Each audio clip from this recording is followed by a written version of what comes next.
Hello Internet, welcome to my YouTube channel, A Minor Error. My name is Rob, and today we're going to be taking an in-depth look at an Ibanez RGA Series RGR. Apparently I can't one take it, so it's an RGA Series 42 MFMT. I don't understand Ibanez with the alphabet soup names, but there it is.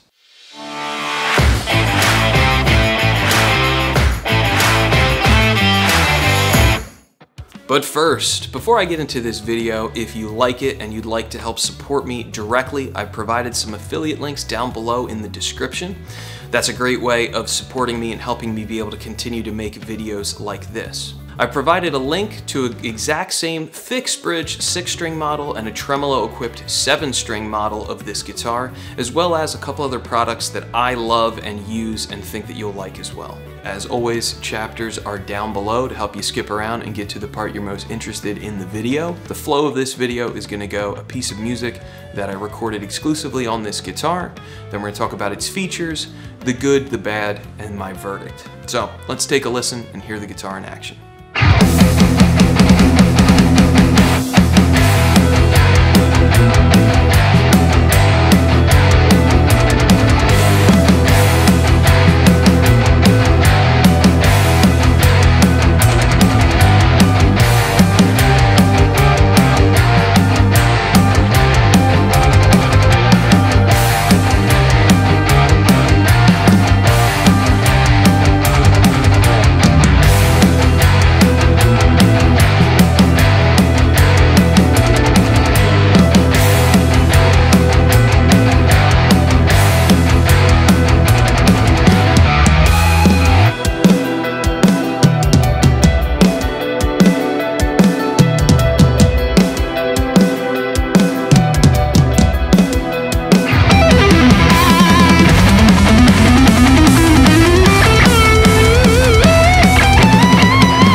So now that we've heard the guitar, the eagle-eye viewer of you may have spotted the theme with the Doom t-shirts. Yes, this track is part of the music from the original Doom or Doom 2 video games. This track is called Intermission from Doom, and it's featured on my Doom Volume 1 EP that I recently released. It's available streaming on Spotify, iTunes, anywhere you might hear your music. Also for purchase on my Bandcamp. And if you're interested in learning it, I do have tabs for sale on my Bandcamp page as well.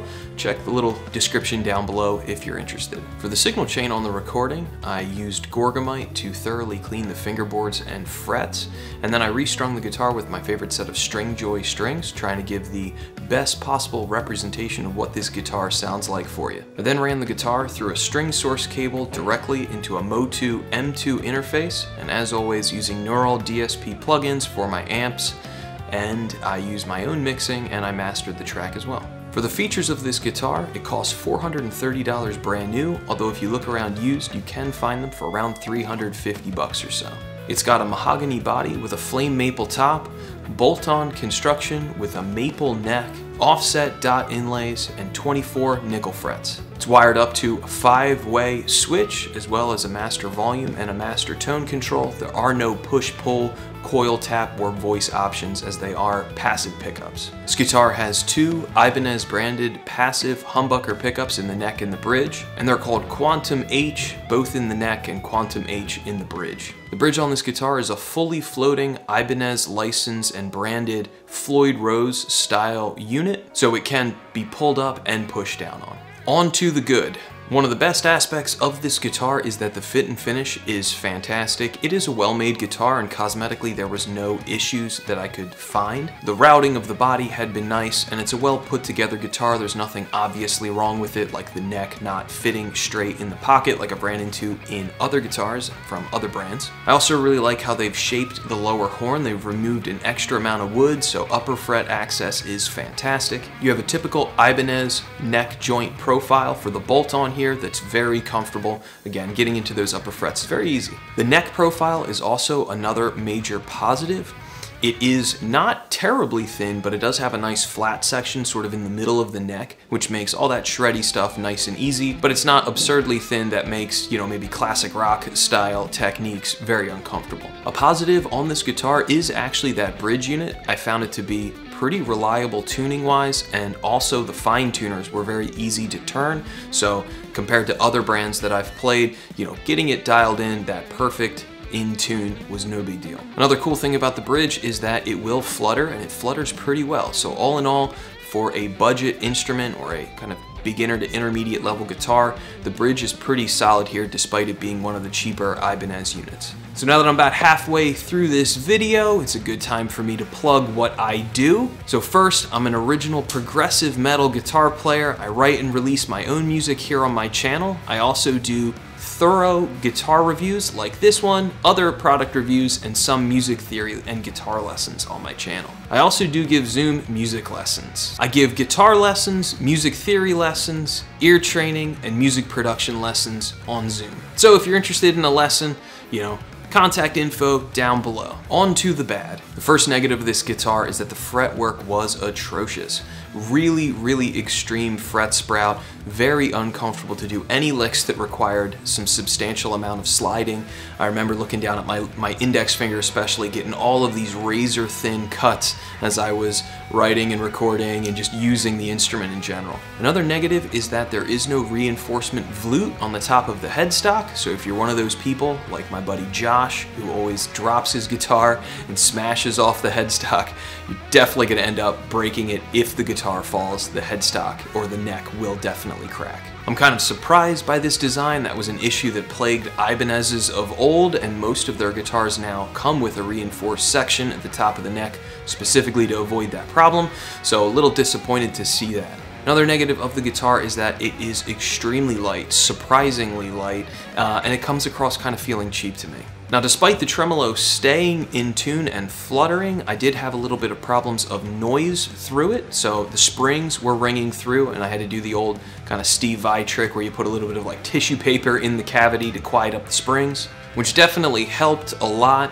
But overall the unit just was a little bit noisy. Another issue I found with the body is that it was not contoured in any way to be comfortable, especially the edge that your forearm would rest on, your picking hand. It just like digs right into it, so for sitting and playing for long periods of time, it definitely was something that I wasn't a fan of. A few other problems that I had were mostly neck and fretted notes related. The first being that there was massive intonation inconsistencies up and down the neck, which made recording rather frustrating, which I think is tied and related to the quality of the nut. I think that the nut had some sort of an issue that probably shouldn't have let it get through quality control. There's kind of like a buzziness to some of the open stringed notes, and definitely was problematic and made recording again a little bit tedious. Another issue is the placement of the volume knob for me. I like to keep my hand planted on the body of the guitar. I kind of hook my pinky on the bridge pickup, and the volume knob is a little close, so I found myself bumping into it every once in a while,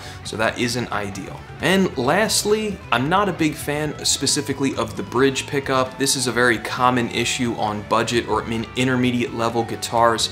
I think it's just because of what a bridge pickup is. It's a little bit of like a microscope and a little bit of a scalpel as far as getting, you know, those really tight, clean rhythm guitar sounds. And if you're using a guitar with either inferior tone woods or with a not very well made bridge pickup or hardware, I think they tend to get thin and sound very brittle, and that was definitely the case here. The neck pickup was fine. It was probably like a 6 out of 10. I would put the bridge pickup more like a 3 or 4 out of 10 in my opinion though.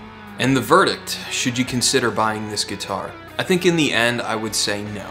The build quality here is fine enough, but I think that other brands in this budget do have better offerings, something like either ESP Ltd or Schecter. I've been consistently very happy with the tone, especially of those more budget and intermediate level instruments. I think they're a little bit more consistent. In the end, I was definitely disappointed with the tone of the guitar, especially considering it has a mahogany body. That's personally my favorite tone wood, so I was expecting maybe a little bit better of a tone. I mean, at the end of the day, it is a cheaper guitar at under $500, but I think compared to something like the Schecter CR6 that I've reviewed previously, I'll put the link. I think the tone was a little bit better there than something like this guitar. Granted, that guitar has a fixed bridge, but you know, Schecter has offerings with a tremolo that I think are going to be a little bit better bang for buck. Now, if you happen to be able to find one super marked down for just a couple $100, that definitely might make a little bit more sense, especially because then the budget is there to potentially upgrade the bridge pickup, get a little bit more life out of the guitar. In my opinion, I think this instrument isn't the kind of guitar that's going to age great with you as you improve as a musician. I think you're going to wish that you either saved your money and just picked up a more expensive instrument, maybe even tried to get into like an Ibanez Prestige level guitar, or just went with something else in general. So thank you for watching this video. Hopefully you gained some insight, and definitely leave a comment down below. I'd love to hear about what you think about how this guitar sounded and performed. If you'd like to see more of my guitar reviews, stop by my channel. Everything is organized in a playlist, plenty of different brands and reviews there.